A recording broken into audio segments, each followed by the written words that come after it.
on a mené une étude récemment sur les menaces internes dans les systèmes d'information de nos clients. On s'est basé sur cette étude et puis effectivement aussi sur les 10 ans d'expérience qu'on a sur ce secteur-là. On voit grandir de manière importante l'impact de ces menaces chez nos clients. Alors, la une de la presse l'a fait, on a parlé ces derniers temps sur des affaires qui ont fait beaucoup de bruit. On se rend compte chez nos clients que la menace ne vient pas que de l'extérieur. Il y a quelques années, on considérait que la menace était uniquement à l'extérieur et en mettant des clôtures et des murs, pour faire simple, on protégeait notre patrimoine informationnel. Aujourd'hui, on a fait un grand pas en avant avec une énorme prise de conscience de nos clients et on se rend bien compte qu'il y a des intrusions qui peuvent avoir lieu et du coup après la menace il est rentré et la menace est en interne, et on a également des menaces qui viennent essentiellement des salariés, des prestataires, de systèmes de malversation, de corruption de personnes, donc il faut vraiment se prémunir de ça.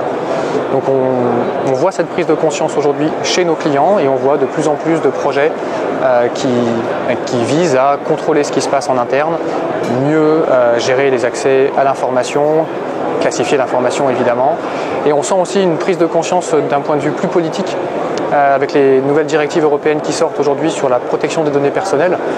On sent vraiment que c'est une tendance de fond et que c'est pris au sérieux à tous les niveaux, que ce soit de la gouvernance, de l'entreprise, du risque et même d'un point de vue public.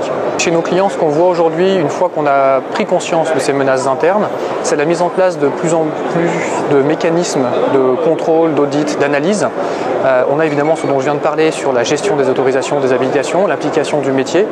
L'idée étant de déporter la responsabilité ou de rendre la responsabilité et la décision au métier, parce que la donnée lui appartient quelque part, c'est pas l'informatique qui doit décider de ça.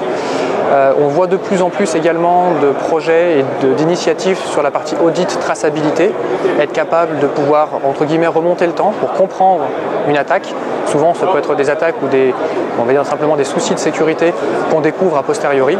Donc, être capable de voir ce qui s'est passé, de comprendre, d'analyser pour savoir si on a une petite crise ou une très grosse crise. C'est quand même très important dans la manière dont on va réagir. Et puis pour les clients plus avancés et plus matures par rapport à cette notion de classification de données sensibles et d'implication du métier, on va travailler sur ce qu'on appelle le User Behavior Analytics, qui est quelque chose qui est poussé énormément par le Gartner en ce moment et sur lequel nous on a pas mal d'expérience d'analyse et de compréhension de ce que font les utilisateurs. L'idée là, c'est de modéliser l'usage standard des utilisateurs et d'identifier les déviances, qui vont être ce qu'on appelait avant des signaux faibles, qui étaient très difficiles à repérer. Aujourd'hui, en collectant de plus en plus d'informations et avec des algorithmes de plus en plus sophistiqués, on arrive plus simplement à comprendre que là, on a quelque chose de bizarre qui est en train de se passer. C'est peut-être pas quelqu'un qui vous vole de l'information, mais ça vaut le coup d'aller investiguer. Et là, on va accompagner nos clients dans ce suivi-là et dans l'intelligence qu'on va mettre autour de ces alertes qu'on a autour de l'usage sur les données.